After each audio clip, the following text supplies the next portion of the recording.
வணக்கம், welcome to mango city kitchen. இன்றைக்கி நம்ம பார்க்க போகிறது அரை நெல்லிக்காய் ஊறுகாய், அதாவது சின்ன நெல்லிக்காய் ஊறுகாங்க. இதில் நான் பூண்டு, பச்சை மிளகாலாம் போட்டு செஞ்சுருக்கேன். டக்குன்னு உடனடியாக செஞ்சிடலாம். சாதம் சாப்பிடாதவங்க கூட இதை தொட்டுக்கிட்டு நிறையா சாப்பிடுவாங்க. புளிப்பாக காரமாக சூப்பராக இருக்கும். இந்த ஊறுகாயை நம்ம அவசியமாக ஃப்ரிட்ஜில் தான் வச்சு சாப்பிடணும். வெளியே வச்சா கெட்டு போயிடுங்க. ரொம்ப நாளைக்கு வச்சு சாப்பிடவும் முடியாது, எல்லாம் தீர்ந்து போயிடும். அவ்வளோ சூப்பராக இருக்கும். சீசன் அப்போ அவசியமாக செஞ்சு சாப்பிடுங்க, செரிமானத்துக்கு ரொம்ப நல்லது. ஏற்கனவே நம்ம சேனலில் அரை நெல்லிக்காய் வச்சு இனிப்பு பச்சடி போட்டிருக்கேன். டிஸ்கிரிப்ஷன் பாக்ஸில் லிங்க் கொடுக்குறேன், பாருங்கள். வாங்க வீடியோக்குள்ளே போய் பார்க்கலாம். அரை நெல்லிக்காய், அதாவது சின்ன நெல்லிக்காய்ன்னு சொல்லுவோம் இல்லையா, அதில் வந்து 1/2 கிலோ வாங்கியிருக்காங்க. இதில் நல்லா தான் எடுத்து பொறுக்கி வச்சுருக்கேன் பாருங்கள் ஊறுகாய்க்கு. இதில் கொஞ்சம் டேமேஜ், ரொம்ப குட்டி குட்டியாக இருக்கலாம். இதெல்லாம் தனியாக பிரித்து வச்சுட்டேன். இதுதான் நம்ம யூஸ் பண்ணிக்க போகிறோம். இப்போ பெருசாக எடுத்து வச்சோம் இல்லையா, இதை நல்லா சுத்தமாக கழுவிட்டு வந்துடுறேன். இது 400 கிராம் அளவு இருக்கும். 30 பல் பூண்டு பல் எடுத்து வச்சுருக்கேன். அதையும் நம்ம எடுத்து வச்சுக்கலாம். தோலோடு எடுத்து வச்சுக்கணும். 8 பச்சை மிளகா எடுத்திருக்கேன், காம்பெல்லாம் எடுத்துட்டேன். இதையும் நல்லா கழுவிட்டு வந்துடுறேன். நல்லா கழுவிட்டேன், தண்ணி வடியட்டும். அதுக்குள்ளாட்டியும் நம்ம இங்கே இட்லி பானையில் தண்ணி ஊற்றி வச்சுருக்கேன். அடுப்பு ஆன் பண்ணிக்கலாம். தண்ணி நல்லா கொதிக்கட்டும். இட்லி தட்டு மேல் தட்டில் நம்ம பூண்டை வச்சுக்கலாம். பூண்டு வந்து நம்ம வந்து கழுவ வேண்டாம். வெந்த பிறகு நம்ம தோல் உரிச்சிக்கலாம். பச்சை மிளகாயும் வச்சுக்கலாம். இப்போ நெல்லிக்காவை எல்லாத்துலேயுமே போட்டு விடலாம்.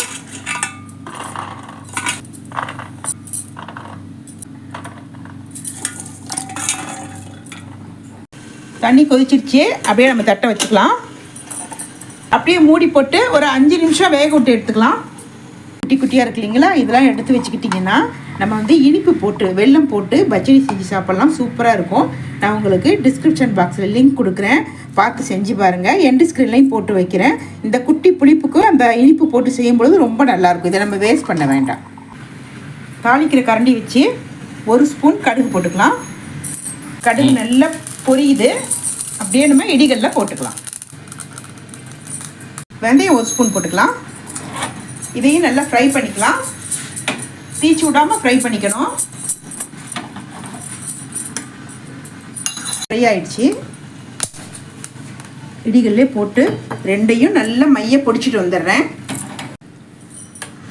வெந்துருச்சு. 5 நிமிஷத்துக்குள்ளே வேக விட்டுக்கோங்க, ரொம்ப வேக விட வேண்டாம். எல்லாமே வெந்துருச்சு. பச்சை மிளகாவை 2ஆக கட் பண்ணிக்கலாம். எல்லாம் நல்லா ஆறிடுச்சு. ஆறின பிறகு தான் நான் இதை செஞ்சிட்ருக்கேன். பூண்டெல்லாம் தோல் உரிச்சிட்டு வந்துடுறேன். வடை சட்டி வச்சு ஒரு 2 ஸ்பூன் விளக்கெண்ணெய் போட்டுக்கலாம். விளக்கெண்ணெய் அவசியம் போடணுங்க, வயிற்றுக்கு ரொம்ப நல்லது. ஊறுகாய் கெட்டும் போகாது. நல்லெண்ணெய் ஒரு 10 ஸ்பூன் போட்டு விட்றேன். இது சின்ன ஸ்பூனு, அதனால் 10 போட்டு விட்றேன். கடுகு 1 ஸ்பூன், பெருங்காயத்தூள் 1 ஸ்பூன்,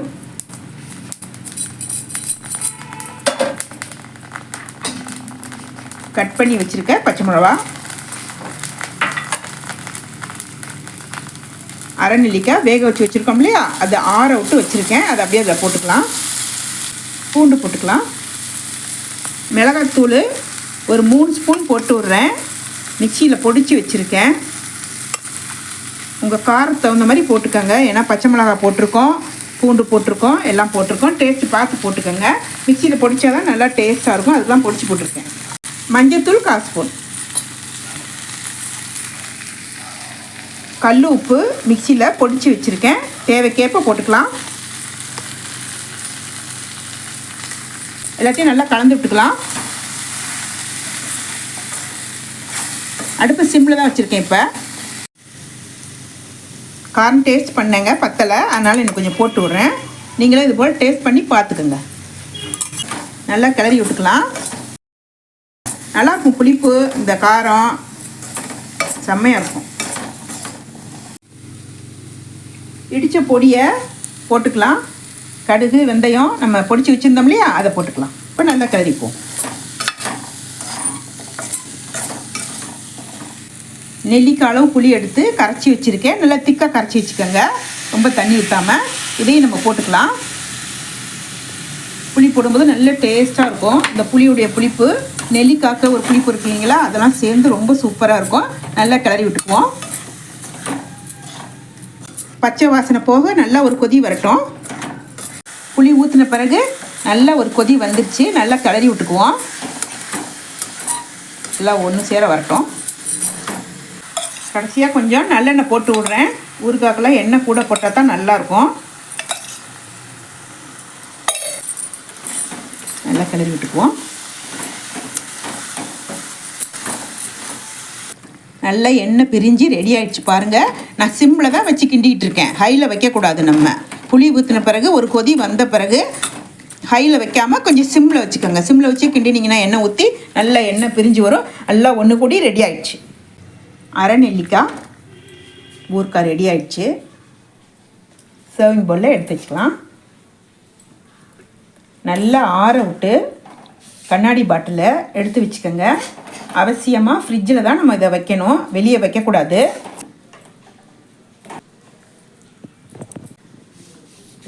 அரநெல்லிக்காய், பூண்டு, மிளகாய் ஊறுகாய் ரெடி. இது மாதிரி நீங்களும் செஞ்சு சாப்பிட்டு பாருங்கள். உங்களுக்கு பிடிச்சிருந்தா லைக் பண்ணுங்கள், ஷேர் பண்ணுங்கள், சப்ஸ்கிரைப் பண்ணுங்கள். மறக்காமல் பெல் பட்டனை ப்ரெஸ் பண்ணுங்கள்.